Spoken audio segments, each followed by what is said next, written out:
اللهم صل وسلم وبارك عليه وعلى آله. الفاتحة إلى روح سيدنا وحبيبنا وشفينا رسول الله محمد عبد الله وعلى آله وأصحابه وأزواجه وذرياته وأهل بيته أجمعين، خصوصا إلى روح سيدنا أحمد بن عيسى المهاجر فقيه المقدم محمد بن علي بعلوي وأصوله وفروعه وإلى حضرة النبي. الفاتحة.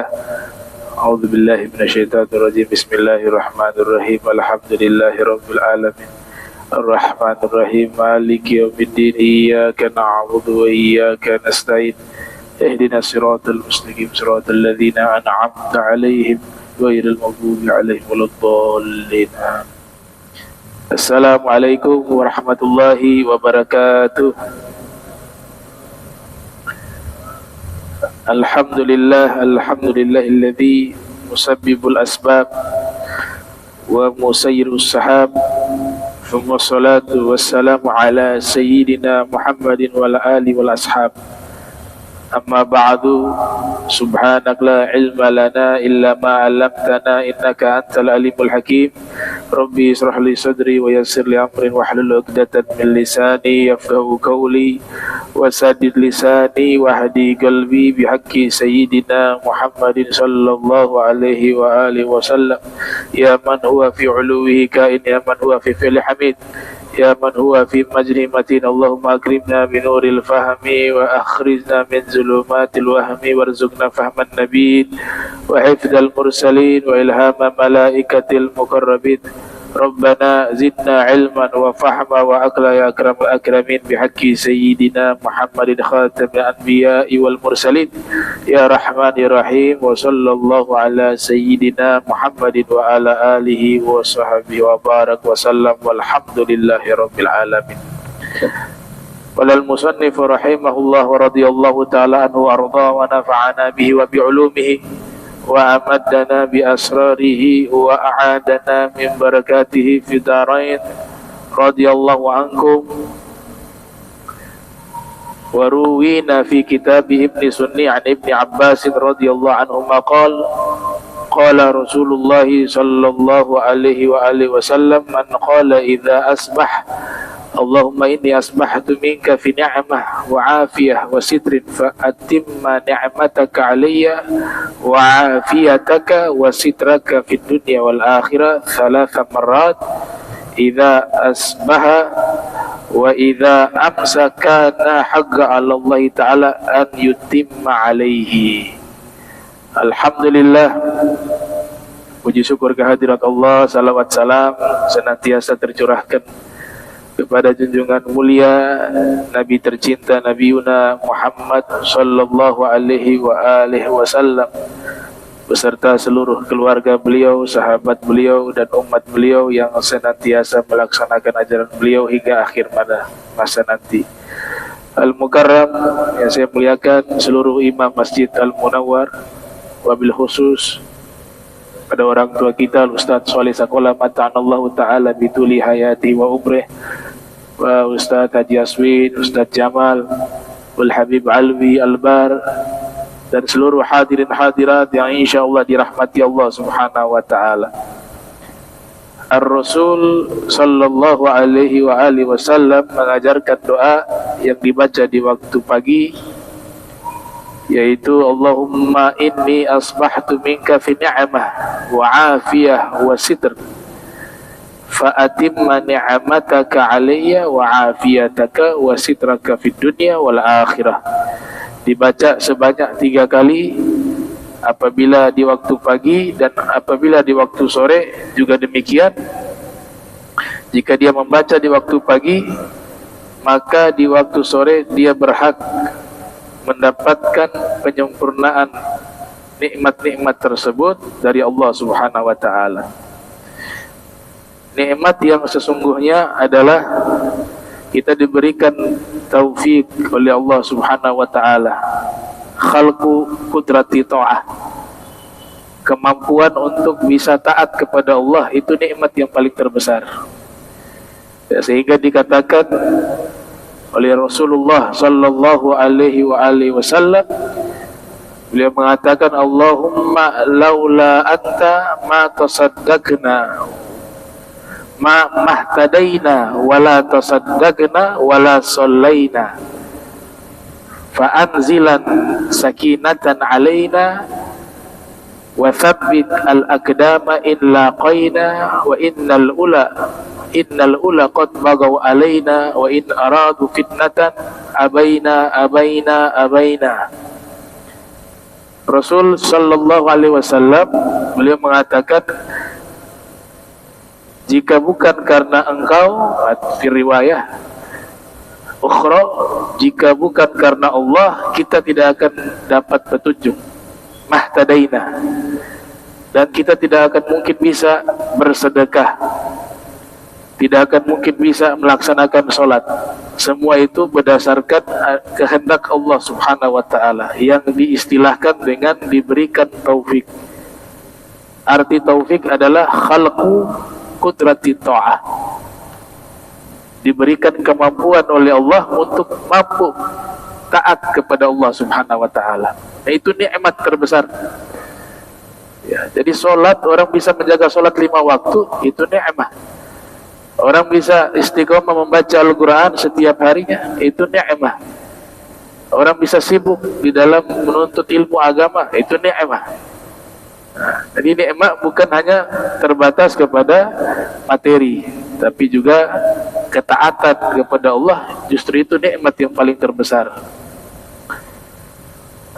Di dalam riwayat disebutkan bahwa Rasul sallallahu alaihi wasallam setiap melaksanakan ibadah apapun selalu menyatakan bahwa ini nikmat dari Allah. Bahkan apapun yang terjadi, beliau selalu mengatakan qadarullah. Ya, selalu qadarullah. Artinya seluruhnya atas kehendak Allah subhanahu wa ta'ala. Kalau didapatkan satu hal yang tidak menyenangkan, yang diingat Allah, dibaca kalimat istirja, inna lillahi wa inna ilaihi raji'un. Jadi tidak pernah terputus koneksi dengan Allah subhanahu wa ta'ala di setiap keadaan ya. Dikatakan dalam syair, idza kunta fi ni'mah far'aha, kalau engkau sudah berada di dalam satu kenikmatan, jagalah nikmat tersebut. Fa innal ma'asi atau fa innal ma'asiya, fi riwayat fa innal ma'asi tuzilun ni'am, karena kemaksiatan itu menghilangkan kenikmatan. Wa hafidh 'alaiha bi taqwal ilah, maka jagalah nikmat tersebut dengan takwa kepada Allah. Fa innal ilah sari'un niqam, karena Allah sangat cepat membalas an-niqam. Maka kenikmatan terbesar adalah taat.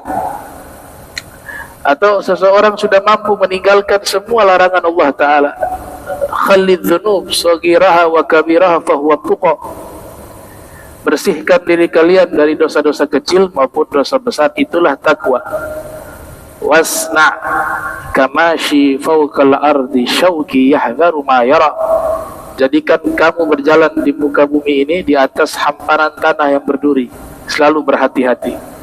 La tahkiranna sagiratan innal jibala minal hasa, jangan pernah meremehkan dosa kecil, karena sesungguhnya gunung yang besar terdiri dari batu-batu kerikil yang kecil. Fakun minal imani fi mazidi wa fi safa'il qalbi dat tajdidi bi kathrati salati wa ta'ati wa tarki mali nafsi min syahwati, fa syahwatu nafsi ma'adzunubi mujibatani ghaswatal qulubi wa inna ab'ada qulubin nasi min rabbinar rahim qalbun qasi. Jadilah keimanan kalian bertambah setiap saat. Dengan cara apa? Membersihkan hati dan taat kepada perintah Allah subhanahu wa ta'ala. Dengan itu iman kalian akan bertambah. Hindarilah menuruti dorongan atau bisikan hawa nafsu dan syahwat yang akan membawa pada dosa. Dan dosa inilah yang menyebabkan hati menjadi keras. Dan sesungguhnya paling jauhnya seseorang dengan Tuhannya adalah orang yang paling keras hatinya. Ya, jadi nikmah, alhamdulillah bisa sholat 5 waktu berjamaah, itu tidak lain adalah taufik minallah, ya, anugerah, petunjuk dari Allah Subhanahu wa taala. Waruwina fi kitabai At-Tirmidzi wa Ibni Sunni, diriwayatkan pada kami di dalam 2 kitab. Kitab pertama dari Al-Imam At-Tirmidzi, ya. Al-Imam At-Tirmidzi berasal dari Termez, Uzbekistan, kelahiran tahun 209, wafat 279 Hijriah. Al-Imam Sam'ani, sahibul kitab Qawati' al-Adillah, menyebutkan bisa dibaca dengan 3 cara. Bisa dibaca Al-Imam At-Tirmidzi, bisa juga dibaca Al-Imam At-Tirmidzi, dan juga bisa dibaca Al-Imam At-Tirmidzi, ya, At-Tirmidzi. Akan tetapi yang sering diucapkan oleh para muhaddithun adalah Al-Imam At-Tirmidzi, ya, yang paling sering disebut Al-Imam At-Tirmidzi. Itu nama tempat Termez. Dan juga hadis ini diriwayatkan oleh Imam Ibni Sunni. Nah, ya, Imam Ibni Sunni, nama aslinya beliau atau nama lengkap beliau itu adalah Al-Imam Ahmad bin Muhammad bin Ishaq, kelahiran tahun 280 Hijriah, wafat 364 Hijriah. Beliau lahir di satu tempat yang ada di Iran, ya. Dainawar namanya. Nama tempatnya Dainawar. Biasanya dinisbat Dainawari. Itu satu tempat yang ada di Iran. Dan beliau berguru kepada Al-Imam An-Nasa'i yang lahir tahun 215 Hijriah, wafat 303 Hijriah. Juga guru beliau Imam As-Saji, seorang ulama besar di zamannya, Al-Imam As-Saji. Nah, Imam Nawawi di dalam kitab Al-Adhkar Nawawiyah itu hampir keseluruhan dari kitab Al-Adhkar Nawawiyah ini beliau nukil dari kitab karangan Al-Imam Ibnu Sunni, ya, kebanyakan, ya, mu'zam. Kitab yang dirujuk adalah kitab Amal Yaumi wa Lailah. Al-Imam Ibnu Sunni juga memiliki banyak kitab yang lain yang terkenal, ya. Ada kitab Al-Qana'ah, ada kitab Al-Ijaz fil Hadith karangan beliau. Begitu juga kitab Fadailul A'mal, ya, Ibnu Sunni punya kitab judulnya Fadailul A'mal. Kemudian At-Tib An-Nabawi yang membahas tentang kedokteran Nabi Muhammad SAW, ya, hadis-hadis berkaitan tentang masalah kesehatan dan pengobatan, At-Tib Nabawi. Begitu juga beliau menulis kitab berjudul As-Sirat Al-Mustaqim, jalan yang lurus. Dan masih ada beberapa kitab lainnya, dan ada sebagian ulama menyebutkan bahwa beliau meringkas kitab guru beliau, Imam Nasa'i. Imam Nasa'i punya kitab namanya As-Sunan, As-Sunan Al-Kubra, diringkas oleh Al-Imam Ibnu Sunni berjudul Al-Mujtabah. Ada 2 versi. Versi pertama mengatakan kitab Al-Mujtabah, rangkuman dari As-Sunan Al-Kubra karangan Imam An-Nasa'i, ditulis sendiri oleh Imam An-Nasa'i. Itu riwayat pertama. Riwayat kedua, kitab Al-Mujtabah itu ditulis oleh Al-Imam Ibnu Sunni, yang tidak lain adalah murid daripada Al-Imam An-Nasa'i. Baik. Dari sahabat bernama Az-Zubair bin Awwam, ya, sahabat bernama Sayyidina Az-Zubair bin Awwam radhiyallahu anhu, dari Rasul sallallahu alaihi wasallam, beliau bersabda, "Ma min subahin yusbihul ibad illa munadin yunadi subhanal malikil quddus." Wa fi riwayah Ibnu Sunni, illa saraha sarikhun ayyuhal khalaik sabbihu al malikal quddus. Hadis diriwayatkan oleh Sayyidina Az-Zubair bin Awwam. Sayyidina Zubair bin Awam termasuk sahabat Nabi, begitu juga keluarga Nabi sallallahu alaihi wasallam. Ya. Az-Zubair bin Awam, beliau punya akses kepada Rasulullah, juga akses kepada Sayyidah Khadijah. Jadi kalau masuk ke rumah Rasul yang pada waktu itu dengan Sayyidah Khadijah, waktu Sayyidah Khadijah masih hidup, beliau bebas masuk ke rumah Nabi sallallahu alaihi wasallam. Kenapa? Karena Sayyidah Khadijah itu mahramnya. Jadi akses beliau ke Nabi punya hubungan apa? Beliau adalah anak dari bibinya Nabi, sepupu berarti ya. Jadi Zubair bin Awam ini sepupu Rasul sallallahu alaihi wasallam. Sepupu. Itu akses ke Nabi, ada hubungan ke Nabi lewat jalur tersebut sebagai anak dari bibi Nabi yang bernama Sofia. Jadi kalau ada orang nama Sofia, itu bibinya Nabi, Sofia bintu Abdul Muttalib. Nah, Sayyidah Sofia saudara kandungnya ayahnya Nabi, Sayyidina Abdullah. Begitu juga ayahnya Imam Ali, Sayyidina Abu Thalib. Begitu juga ayahnya Ibnu Abbas, ya Abbas ibn Abdul Muttalib. Nah, jadi Sayyidina Zubair bin Awam adalah putra daripada bibinya Rasul sallallahu alaihi wasallam yang bernama As-Sayyidah Sofia bintu Abdul Muttalib. Kemudian beliau juga punya akses kepada Sayyidah Khadijah. Kalau ke Sayyidah Khadijah, nah, Sayyidina Zubair bin Awam ini jatuhnya ponakan. Jadi ponakannya Sayyidah Khadijah. Sebab ayah beliau namanya Al-Awwam tadi, Zubair bin Al-Awwam, itu adalah saudara kandung Sayyidah Khadijah. Awam bin Khuwailid. Sayyidah Khadijah bintu Khuwailid, saudara kandung. Makanya luar biasa, punya akses dua jalur ya, ke Nabi sallallahu alaihi wasallam nyambung, ke Sayyidah Khadijah juga nyambung. Istimewa nih Sayyidina Zubair bin Awam.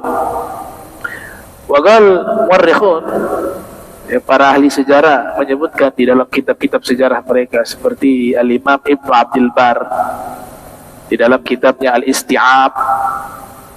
Demikian juga disebutkan oleh Al-Imam Ibnu Athir dalam kitabnya Usudul Ghobah fi Ma'rifati Sahabah, wa kadza Al-Hafiz Ibn Hajar Al-Asqalani di dalam kitab Al-Isabah fi Tab'is Sahabah.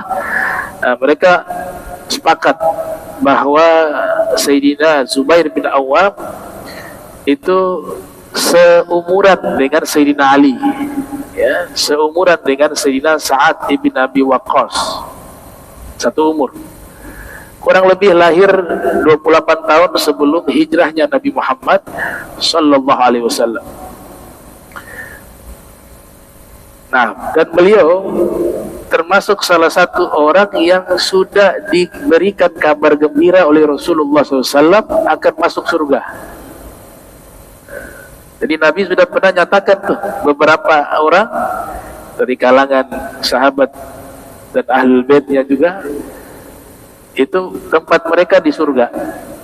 Yang terkenal 10 orang itu diistilahkan dengan al-ashrah al-mubasysyarun, 10 orang yang diberikan kabar gembira masuk surga.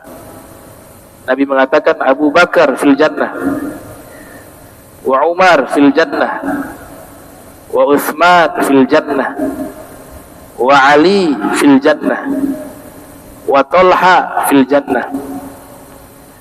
Nah, Talha, kemudian Zubair bin Awam fil jannah, Abdurrahman bin Auf fil jannah, Sa'ad bin Abi Waqqas fil jannah, Abu Ubaidah bin Jarrah fil jannah, wa Sa'id bin Zaid fil jannah. 10. Nah, dikasih istilah oleh para ulama al-ashrah al-mubasysyarun, ya, 10 orang yang telah diberikan kabar gembira oleh Rasul akan berada di dalam surga. Nah, salah satunya adalah Sayyidina Zubair bin Awam. Beliau juga menikah, istri beliau itu adalah putrinya Sayyidina Abu Bakar Siddiq. Jadi beliau menikah dengan Sayyidah Asma bintu Abi Bakar yang diberikan julukan Zatu Nitaqain, orang yang memiliki dua sabuk.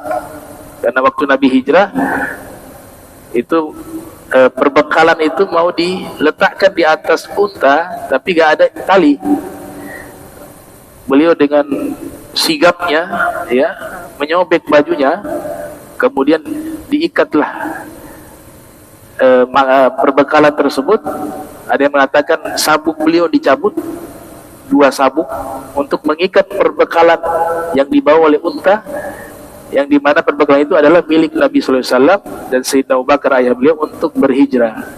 Maka setelah kejadian itu diberikan julukan Dzu Nitaqain. Itu adalah istrinya beliau, Sayyidina Zubair bin Awam. Dan nanti melahirkan anak yang kelak menjadi khalifah walaupun dalam waktu yang singkat ya. Beliau terbunuh di masa Hajjaj bin Yusuf Al-Thaqafi. Beliau dibaiat sebagai khalifah di Makkah di masa Daulah Umayyah itu. Akhirnya terbunuh beliau ya, disalib oleh pasukan atau oleh Hajjaj bin Yusuf Al-Thaqafi. Akhirnya meninggal beliau, dibunuh. Itu adalah putranya beliau, Sayyidina Zubair bin Awam. Namanya Abdullah bin Zubair bin Awam. Nah, beliau adalah anak pertama yang lahir dalam sejarah Islam. Ketika hijrah ke Madinah, beliau dilahirkan Sayyidina Abdullah bin Zubair, sehingga dikatakan sebagai anak pertama yang dilahirkan dalam sejarah Islam ketika peristiwa hijrahnya Rasul sallallahu alaihi wasallam. Dan mereka termasuk as-sabiqun al-awwalun, orang-orang yang awal-awal masuk Islam. Beliau masuk Islam usia 17 tahun, wa fi riwayah 18 tahun.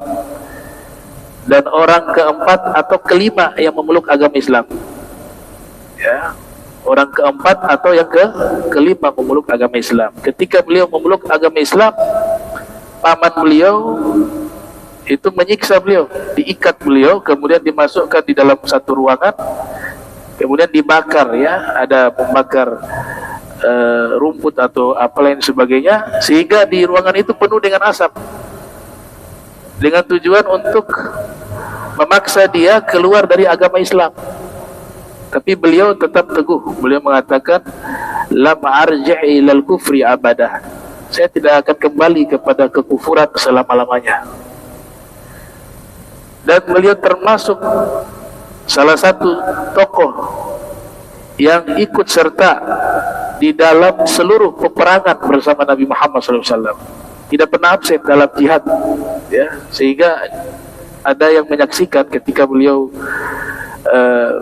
memperlihatkan luka-luka yang ada itu ada dua luka yang parah itu, sampai dikatakan kalau memasukkan tangan itu masuk lubang. Itu dua luka beliau alami ketika Ghazwatul Badar, perang Badar. Dan satu luka yang parah ketika Ghazwatul Yarmuk, perang Yarmuk. Dan Nabi SAW ya pernah di satu peperangan, kalau tidak salah Ghazwatul Khandaq, Nabi mengatakan, siapa yang berani mencari informasi ke suku Yahudi Bani Quraidah, kata Sayyidina Zubair bin Awam, saya wahai Rasul. Pergilah beliau dengan kudanya. Setelah itu kembali, wahai Rasul, saya sudah dapat informasi terkait orang-orang Yahudi Bani Quraidah yang ingin menginvasi umat Islam.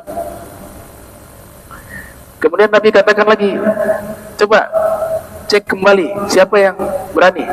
Kata Zubair bin Awam, saya wahai Rasul. Pergi lagi beliau untuk mencari informasi dari orang-orang Yahudi Bani Quraidah. Setelah itu kembali lagi, wahai Rasul, ada info terbaru begini dan begini. Kata Nabi, likulli nabiyyin hawariyun wa hawari Zubair bin Awam. Setiap para nabi punya satu orang murid yang membela nabinya, dan pembelaku adalah Zubair bin Awam, kata Nabi Muhammad SAW. Sebagaimana yang difirmankan di dalam Al-Quranul Karim, ya ayyuhalladzina amanu kunu ansarullah kama qala Isa bin Maryam lil hawariyin man ansari ilallah qala al hawariyuna nahnu ansarullah. Ya, murid-muridnya Nabi Isa mengatakan kami adalah pembela-pembela. Jadi hawariyin artinya pembela-pembela. Ansar, pembela-pembelanya para nabi. Di perang Badar hanya 2 orang sahabat yang menggunakan kuda waktu itu, Ghazwatul Badar. Di sisi kanan Zubair bin Awam, di sisi kiri Miqdad ibn al-Aswad. Ya, beliau ketika perang Badar menggunakan imamah berwarna kuning. Saking Allah muliakan Zubair bin Awam, Sayyidina Zubair bin Awam, malaikat-malaikat yang turun ke bumi ikut serta membantu Nabi SAW di peperangan Ghazwatul Badar. Kostum mereka itu sama seperti kostumnya Sayyidina Zubair bin Awam. Malaikat Jibril menggunakan imamah berwarna kuning juga sama sebagaimana yang dikenakan oleh Sayyidina Zubair bin Awam. Beliau dengan tombaknya pada waktu itu, ya, ikut berjihad membela Rasul sallallahu alaihi wasallam, sehingga Nabi sallallahu alaihi wasallam pernah satu waktu meminta tombak tersebut, diberikanlah kepada Nabi sallallahu alaihi wasallam. Kemudian Nabi berikan kepada Sayyidina Abu Bakar. Waktu Sayyidina Abu Bakar meninggal dunia, tombak itu diserahkan kepada Sayyidina Umar bin Khattab. Sayyidina Umar bin Khattab meninggal, diserahkan kepada Sayyidina Utsman. Kemudian setelah itu diserahkan, Sayyidina Utsman meninggal, kembali tombak itu ke Sayyidina Zubair bin Awam. Ya. Beliau meriwayatkan hadis hanya, Imam Bukhari mengatakan hanya 4 hadis atau 3 hadis, sedikit. Kenapa? Karena beliau pernah mendengar Rasul sallallahu alaihi wasallam bersabda, "Man kadzaba alayya muta'ammida falyatabawwa maq'adahu minan nar." Siapa yang berdusta atas namaku dengan sengaja, maka dia telah mengambil satu tempat di dalam neraka. Kata Sayyidina Zubair, sebab hadis ini saya takut meriwayatkan hadis Nabi Muhammad SAW. Ya. Sehingga Imam Bukhari hanya meriwayatkan 4 hadis atau 3 hadis. Nah, ini bentuk apa? Kehati-hatian. Padahal beliau sangat dekat dengan Rasul sallallahu alaihi wasallam. Ya, punya akses kepada Nabi sallallahu alaihi wasallam dan juga Sayyidah Khadijah. Tapi ketika meriwayatkan hadis Nabi, beliau sangat hati-hati. Sehingga yang diriwayatkan tidak kurang 4 menurut Imam Bukhari. Yang diriwayatkan oleh Imam Bukhari, sedikit sekali hadis yang diriwayatkan. Tapi sebenarnya yang beliau hafal banyak, ya, cuma tadi rasa takut. Sebab mendengar Nabi mengatakan siapa yang berdusta atas namaku dengan sengaja, dia sudah mengambil satu tempat di dalam neraka. Jadi bentuk kehati-hatian, akhirnya beliau meriwayatkan hadis hanya sedikit. Ya, Imam Bukhari mengatakan 4-3. Al-Imam Sufyan Ats-Tsauri mengatakan bahwa kesatria di kalangan sahabat ada 3 orang, kata beliau, sebagaimana yang dinukil oleh Imam Az-Zahabi di dalam kitab Syiar wa A'lamin Nubala, yang dilahirkan tahun 673 Hijriah, wafat 748 Hijriah. Yang pertama adalah Asadullah, singa Allah, diberikan julukan singa Allah, Asadullah, yaitu Sayyidina Hamzah ibn Abdul Muttalib. Ini terkenal kesatria, berani, dan juga memang mahir di dalam memainkan pedang, panah, dan lain sebagainya. Dan hidupnya menyendiri, tidak terlalu sering bergaul, ya, senang berburu. Pamannya Rasul SAW, paman Nabi, Sayyidina Hamzah ibn Abdul Muttalib, ya, beliau syahid di perang Uhud tahun 3 Hijriah. Nah, dan Nabi SAW memberikan gelar kepada beliau, tentu ini dari Allah, wahyu. Wa ma yantiqu anil hawa in huwa illa wahyun yuha. Kata Nabi sallallahu alaihi wasallam, Sayyidus syuhada ammi Hamzah ibn Abdul Muttalib, atau kama qala Nabi sallallahu alaihi wasallam, pemimpin para syuhada adalah pamanku, yaitu Hamzah ibn Abdul Muttalib. Imam Sufyan Ats-Tsauri mengatakan ini salah satu sahabat ataupun ahlul bait yang kesatria, yang berani. Yang kedua, menurut Imam Sufyan Ats-Tsauri, kesatria di kalangan sahabat dan ahlul bait adalah Al-Imam Ali bin Abi Thalib karramallahu wajhah. Ya, di mana sejarah mencatat beliau beberapa kali duel di usia yang masih sangat muda, ya, menghadapi Al-Walid di perang Badar. Al-Walid terbunuh. Kemudian di perang Khandaq beliau menghadapi satu tokoh, ya, satu tokoh dari kalangan kafir Quraisy, Abu Amr ibn Wud, ya. Itu duel kalah juga. Sayyidina Ali menang. Amr bin Abdul Wud namanya, ya. Amr bin Abdul Wud. Itu duel tidak pernah kalah. Selama berperang tidak pernah kalah ketika duel 1 lawan 1. Tapi ketika menghadapi Imam Ali bin Abi Thalib di perang Khandaq itu, beliau dikalahkan oleh Sayyidina Ali. Padahal usianya masih muda waktu itu. Kemudian Sayyidina Ali juga duel dengan Al-Gojo, namanya Ma'rab sama Al-Harith, ya. Ma'rab Al-Harith. Al-Gojonya orang Yahudi Khaybar, Bani Nadir, di tempat namanya Khaybar tahun 7 Hijriah. Perangnya namanya Ghazwatul Khaybar. Itu secara fisik disebutkan oleh sebagian sejarawan, tidak semua, sebagian sejarawan, pedangnya itu, pedangnya Ma'rab ini atau Al-Haris juga ini, mereka punya pedang itu 2 meter. Apalagi fisiknya, jadi orangnya seperti raksasa besar. Nah, duel dengan Imam Ali kalah. Bahkan disebutkan itu badannya hampir terbelah 2, ya, Sayyidina Ali bin Abi Thalib. Kemudian beberapa kali duel juga dengan, hampir berduel dengan Muawiyah. Waktu kirim surat, Sayyidina Ali kirim surat kepada Muawiyah, bagaimana kalau kita duel saja 1 lawan 1, jangan bawa umat. Waktu itu mau terjadi perang, ya. Ini karena ada provokator yang membuat situasi ini, sehingga terjadi peperangan antara Sayyidina Ali dengan pasukan beliau dengan Muawiyah bin Abi Sufyan. Sebelum terjadi peperangan yang nanti disebut dengan perang Siffin, nama perangnya namanya Ghazwatus Siffin, Imam Ali kirim surat terlebih dahulu dengan tujuan gak usah perang deh, yang lain ini tidak bersalah. Bagaimana kalau kita sebagai laki-laki deh, masalah ini antara saya dan kamu, kita duel 1 lawan 1. Surat itu dibaca oleh Muawiyah. Di sampingnya ada Ammar bin As.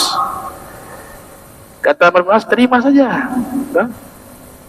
Kata Muawiyah, kalau saya terima saya mati. Kamu tidak baca sejarah bagaimana Imam Ali mengalahkan semua lawan-lawannya? Nanti kalau saya mati, kamu yang jadi khalifah. Nah, ini menunjukkan begitu istimewanya Al-Imam Ali bin Abi Thalib, ya, sebagai pahlawan, sebagai pemuda yang pemberani, ya. La fata ila Ali wala saif ila Dzulfiqar, kata Nabi SAW. Gak ada pemuda yang hebat seperti Sayyidina Ali, dan tidak ada pedang yang hebat seperti pedang Dzulfiqar. Yang ketiga, kata Al-Imam Sufyan Ats-Tsauri, kesatria di kalangan sahabat dan juga ahlul bait, yaitu Zubair bin Awam. Ini kesatria juga. Itu secara fisik beliau besar, tinggi besar, hingga dikatakan kalau naik kuda atau unta itu selalu kakinya injak tanah, posisinya lagi duduk. Tahu kan unta kan tinggi itu, Kuda itu tinggi. Setiap kali beliau naik kendaraan tersebut, baik kuda, baik unta, dalam posisi duduk kakinya itu sampai ke tanah. Ya. Sama Abu Jahal itu tinggi. Abu Jahal itu disebutkan oleh para sejarawan, kalau mau pergi keluar itu ingin mencium jidat istrinya itu, atau istrinya ingin mencium jidatnya, harus naik unta. Jadi istrinya naik di atas unta baru bisa cium sampai ke jidatnya. Berapa meter tinggi Abu Jahal itu. Jadi banyak di kalangan mereka pada waktu itu secara fisik itu memiliki fisik yang besar. Nah, Sayyidina Zubair bin Awam, beliau wafat pada tahun 36 Hijriah. Tahun 36 Hijriah ini ada peristiwa namanya Perang Jamal, Ghazwatul Jamal, ya, artinya perang unta. Kenapa dinamakan perang unta? Sebab pada waktu itu Sayyidah Aisyah dengan beberapa sahabat dan pasukan mereka dari Madinah pergi ke Irak.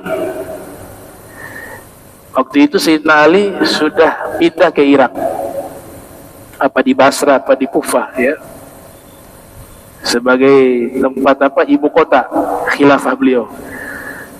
Ya, tujuan Sayyidah Aisyah waktu itu, Sayyidina Zubair bin Awam di pihak Sayyidah Aisyah bersama Tolha. Jauh-jauh hari Nabi SAW sudah pernah mengabarkan, waktu ada beberapa orang sahabat, ada Sayyidina Zubair bin Awam, ada Tolha, ada Imam Ali, dan banyak beberapa sahabat di situ. Nabi pernah mengatakan bahwa nanti suatu masa, padahal ini sepupu dengan Sayyidina Ali, sepupu. Nabi mengatakan nanti satu masa kalian saling berperang. Kalian akan saling berperang, saling duel dalam peperangan. Waktu itu akrab semuanya. Ternyata karena ini sudah cukup lama yang Nabi sampaikan, yang mereka lupa. Puluhan tahun, Nabi wafat 10 atau 11 Hijriah. Peristiwa perang Jamal itu sekitar tahun 36 Hijriah. Jadi Sayyidina Zubair bin Awam juga lupa dengan apa yang pernah disampaikan oleh Nabi Muhammad SAW. Nah, nanti ketika, jadi tujuan mereka datang ke Irak menuntut Sayyidina Ali agar segera menangkap pelaku pembunuh Sayyidina Utsman bin Affan. Imam Ali pada waktu itu punya ijtihad tersendiri, yaitu apa? Perbaiki pemerintahan dulu. Ini pemerintahan lagi kacau balau. Sayyidina Ali itu kasihan menjadi khalifah ketika masalah menumpuk. Masalah dari khalifah-khalifah sebelumnya, dari Sayyidina Utsman, dari Sayyidina Umar, Sayyidina Abu Bakar. Artinya masalah-masalah ini semuanya terkumpul, kemudian Sayyidina Ali yang menjadi pemimpin. Masalah pemberontakan dan lain sebagainya. Sehingga Imam Ali punya ijtihad bahwa saya perbaiki dulu pemerintahan, sudah beres, sudah rapi, kemudian saya akan mencari pelaku pembunuh Sayyidina Utsman bin Affan. Apalagi yang membunuh Sayyidina Utsman bin Affan bukan per orang, dia kelompok yang jumlahnya banyak. Itu tidak mudah. Ijtihadnya Sayyidah Aisyah dengan Sayyidina Zubair bin Awam bahwa harus segera untuk mencari pelaku pembunuhnya. Jadi awal kedatangan mereka ke Irak tujuannya itu. Makanya Imam Ali, ada beberapa orang tuh diutus, ya, seperti Utsman bin Hunayf mengutus Abu Aswad Ad-Du'ali dengan Imran bin Husain misalnya, mengutus untuk mencari tahu apa gerangan kedatangan Sayyidah Aisyah dengan untanya. Makanya namanya perang unta, karena Sayyidah Aisyah datang dengan unta dari Madinah ke Irak. Kemudian datanglah dua utusan memverifikasi kedatangannya, tujuannya apa. Kata Sayyidina, kami datang ke sini hanya ingin menuntut pelaku pembunuh Sayyidina Utsman bin Affan, karena Sayyidina Utsman bin Affan dibunuh oleh pemberontak. Maka dilaporlah berita ini kepada beberapa tokoh di sana yang nanti juga sampai kepada Imam Ali bin Abi Thalib. Zubair bin Awam waktu itu bersama Sayyidah Aisyah. Nah, tiba nanti pada ada provokator. Ya, itu kalau dalam sejarah cukup panjang lebar ya pembahasannya. Singkatnya, ada pihak ketiga yang memanfaatkan situasi ini. Ini peperangan yang tidak diinginkan tapi terjadi antar sahabat, antar keluarga. Ya, akhirnya ketika hendak mau terjadi peperangan di pihak Sayyidina Ali dengan Sayyidah Aisyah, Sayyidina Zubair bin Awam teringat hadis Nabi Muhammad SAW yang dahulu Nabi pernah mengatakan, nanti suatu saat kamu akan berperang dengan Sayyidina Ali. Ketika menyaksikan itu, dia teringat. Nah, akhirnya beliau mundur, tidak ikut perang. Beliau mundur. Bahkan dalam satu riwayat beliau menyampaikan kepada Sayyidina Ali bahwa saya tidak niat datang ke sini berperang. Sayyidina Ali juga tidak mau, ini sepupunya. Itu istrinya Nabi, Sayyidah Aisyah. Kemudian Sayyidina Zubair mengatakan kepada Sayyidah Aisyah, mendingan kita balik saja pulang. Nah, cuma situasi waktu itu sudah ada provokator. Provokator di mana-mana ada, di zaman dulu juga ada. Ya. Zaman orang-orang generasi terbaik saja ada provokator, apalagi di zaman kita. Ini pelajaran berharga. Akhirnya pecahlah peperangan waktu itu. Ya, banyak yang wafat sesama kaum muslimin, dan ini termasuk sejarah yang kelam yang tercatat dalam sejarah Islam. Nah, Sayyidina Zubair bin Awam, beliau tidak ikut dalam peperangan tersebut. Akhirnya beliau mundur karena teringat apa yang pernah disampaikan oleh Nabi Muhammad SAW. Kemudian kalau hadis yang lainnya, Nabi pernah mengatakan kepada Ammar bin Yasir bahwa yang membunuh kamu pemberontak. Sedangkan Ammar bin Yasir itu ada di pihaknya Sayyidina Ali. Maka dari situlah beliau mundur. Ada satu orang namanya Amr bin Jurmus At-Tamimi. Ya, Amr bin Jurmus At-Tamimi, dia mengambil kesempatan, akhirnya secara licik dia membunuh Zubair bin Awam, dan dia mengklaim bahwa dia ada di pihaknya Sayyidina Ali. Ini fitnah. Setelah membunuh Zubair bin Awam, dia kembali menuju kepada Sayyidina Ali bin Abi Thalib, meminta izin kepada Sayyidina Ali untuk ikut perang tersebut menghadapi Sayyidah Aisyah. Namanya Amr bin Jurmus At-Tamimi. Dipikirnya Sayyidina Ali senang ketika dia kabarkan, tadi saya sudah bunuh Zubair bin Awam. Marah Imam Ali. Imam Ali mengatakan, kamu gak usah ikut di pasukan kami, saya tidak terima. Kemudian setelah dia pergi dengan ekspresi marah dan sedih dari Imam Ali bin Abi Thalib, karena itu sepupunya beliau, dibunuh oleh Amr bin Jurmus At-Tamimi. Kata Imam Ali, Bashir ya, qatil ibni Sofiyah bin Nar, kasih kabar gembira ke dia, orang yang telah membunuh putranya Sofia, kabar gembiranya adalah dia berada di neraka. Akhirnya peperangan itu selesai, Sayyidah Aisyah dikembalikan pulang secara terhormat oleh Imam Ali. Ya, di pihak Sayyidina Ali menang dalam peperangan tersebut, dikembalikan Sayyidah Aisyah, bahkan diantarkan, ada tokoh-tokoh penting disuruh antar sampai ke Madinah, sampai dipulangkan ke Madinah. Nah, itu namanya perang Jamal, ya, Ghazwatul Jamal. Nanti setelahnya ada perang namanya Siffin juga antara kubu Muawiyah dengan Imam Ali. Jadi Imam Ali kasihan, dapat masalah banyak. Sampai beliau mengatakan, kalau saya ingin gambarkan ya, masalah yang saya hadapi ketika memimpin. Jadi beliau memimpin, tapi ini semua sudah berantakan pemerintahan. Coba bisa bayangkan, sudah berantakan, kemudian diserahkan belum jadi khalifah. Beliau mengatakan, kalau digambarkan masalah yang begitu banyak yang saya hadapi, ini rambut saya bisa putih semuanya, saking banyaknya masalah pada waktu itu. Ada yang bertanya, wahai Imam Ali, di zaman Sayyidina Abu Bakar gak ada masalah, aman-aman. Di zaman Sayyidina Umar juga gak ada masalah. Masalah mulai muncul di zaman Sayyidina Utsman bin Affan ya. Sebenarnya ada masalah, tapi tidak sebesar masalah yang dihadapi oleh Imam Ali. Maka Imam Ali menjawab, iya benar, di zaman Sayyidina Abu Bakar tidak ada masalah, karena penasehatnya orang-orang seperti saya. Khalifahnya Sayyidina Abu Bakar, penasehatnya saya.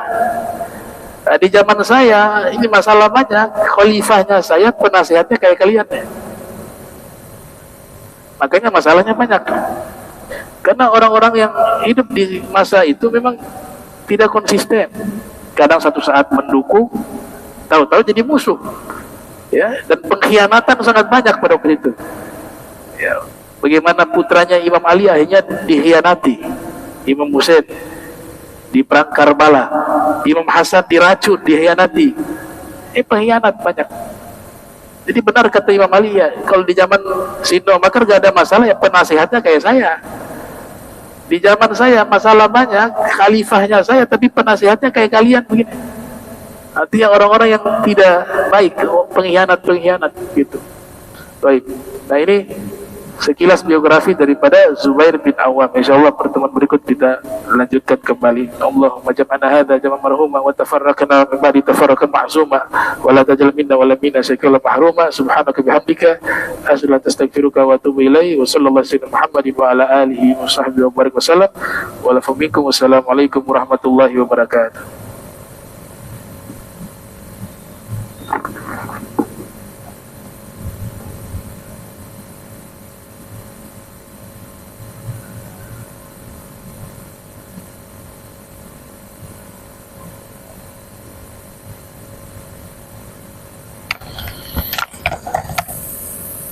الله أكبر الله